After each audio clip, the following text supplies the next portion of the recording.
on coupe quelques morceaux de concombre. On va le faire mixer.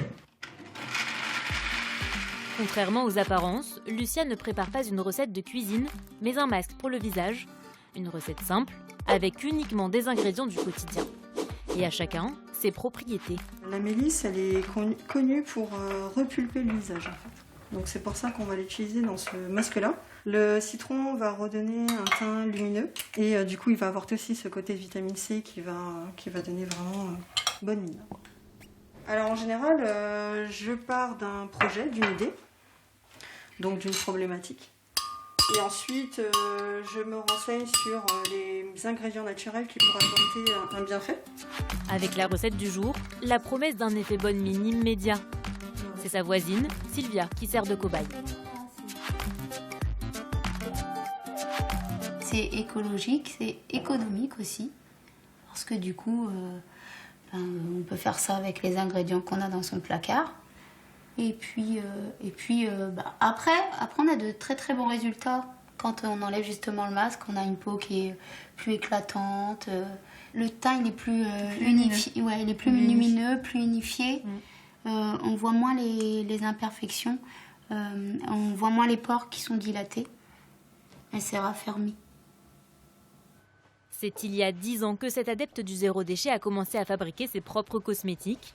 Son objectif, chasser le plastique de sa maison et surtout, répondre à un problème de santé. Il y a environ 10 ans, j'ai ma fille Clara qui a fait du psoriasis.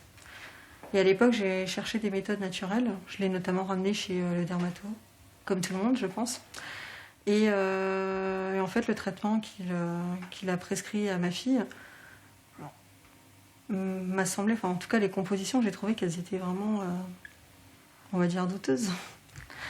Et puis finalement, j'ai fait plusieurs recherches et je me suis rendu compte qu'il y avait beaucoup d'ingrédients qui pouvaient répondre justement à ces problèmes-là.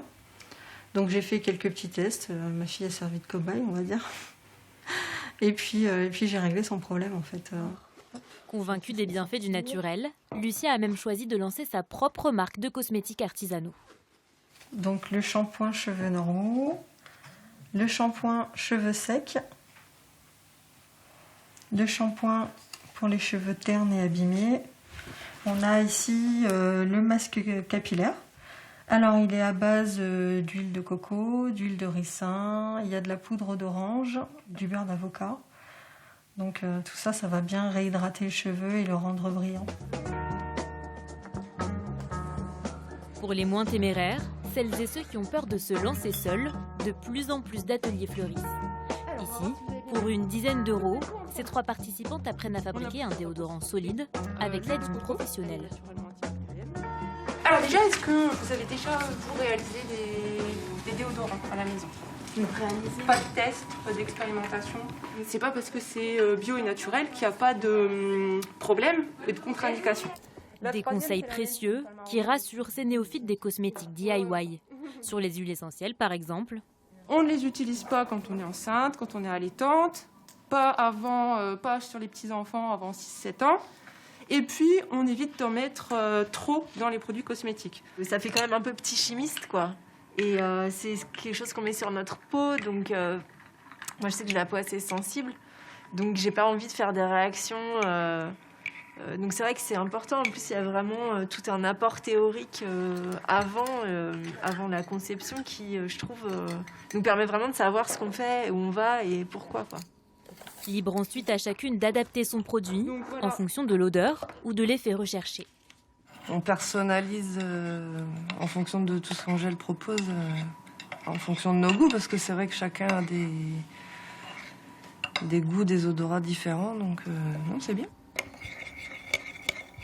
C'est tout l'aspect écologique qui est mis en avant parce que on fait ses produits soi-même, on ne jette pas, on choisit ce qu'on veut mettre dedans aussi, donc on sait ce qu'il y a dedans.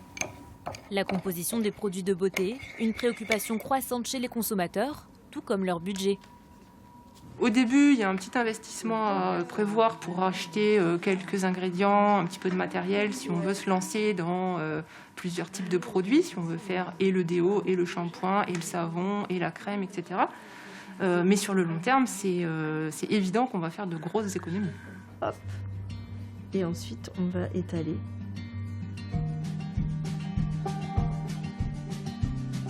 Le leader sur le marché de la fabrication de cosmétiques maison, c'est ce site internet.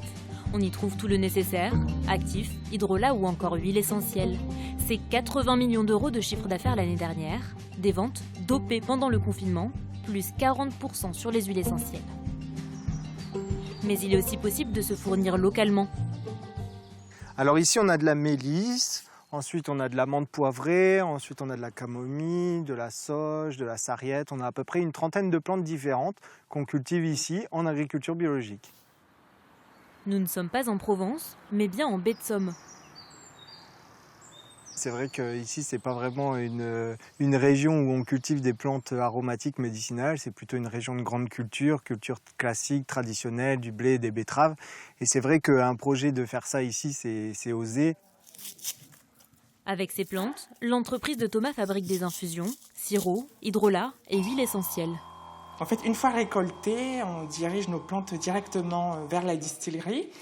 Et je distille, ça peut aller de 200 à 300 kilos de plantes pour quelques millilitres d'huile essentielle. C'est pour ça que ça coûte très cher, les huiles essentielles. Elles sont ensuite mises en flacons et vendues sur Internet ou dans la boutique à Gamache. Alors en fait, on a vraiment un grand panel maintenant d'huiles essentielles différents. On a presque 15-20 huiles essentielles différentes. Et c'est vrai que chaque huile essentielle a ses propriétés. À la suite du déconfinement, on a eu vraiment beaucoup de personnes qui sont venues chez nous, qui font leurs cosmétiques eux-mêmes, leurs lessives aussi eux-mêmes, et qui viennent justement chercher des huiles essentielles, des hydrolats, des poudres de plantes, pour justement créer leurs cosmétiques maison. La cosmétique maison, une tendance qui a le vent en poupe. Mais attention, pour éviter des mauvaises surprises, certaines précautions sont à prendre. Pour cette professeure en pharmacie, il faut par exemple désinfecter l'ensemble du plan de travail et des contenants et être attentif à la conservation du produit fini. Par exemple, là, j'ai réalisé un cérate gallien, donc, qui est une préparation officinale qui est inscrite à la pharmacopée française. Et j'ai vu en fait qu'il était possible de réaliser à la maison quelque chose qui s'apparente à ça. Sauf qu'en fait, dans ce qui est possible en cosmétique maison, ça va être sans conservateur. Donc bien faire attention, éventuellement à le conserver au frais, à le réaliser en petite quantité.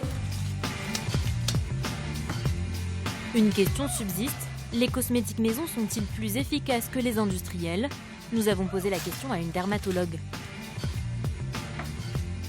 Plus efficace, j'en sais rien, mais en tout cas plus adapté à son propre type de peau quand on le connaît bien, en fait, c'est surtout ça. Effectivement, dans tous les cosmétiques qu'on trouve en pharmacie ou même en grande surface, quand on regarde la composition, c'est énorme. On a du mal à s'y retrouver d'ailleurs, et on ne sait pas vraiment quels sont finalement les produits actifs, quels produits peuvent être nocifs pour notre santé. Et donc, le fait de faire soi-même ses propres cosmétiques, on sait vraiment quels ingrédients on utilise et quelles actions ils vont avoir. Une envie de naturel, de faire des économies ou de faire soi-même. Selon une étude Ipsos, cette année, 1 Français sur 6 dit fabriquer lui-même des cosmétiques.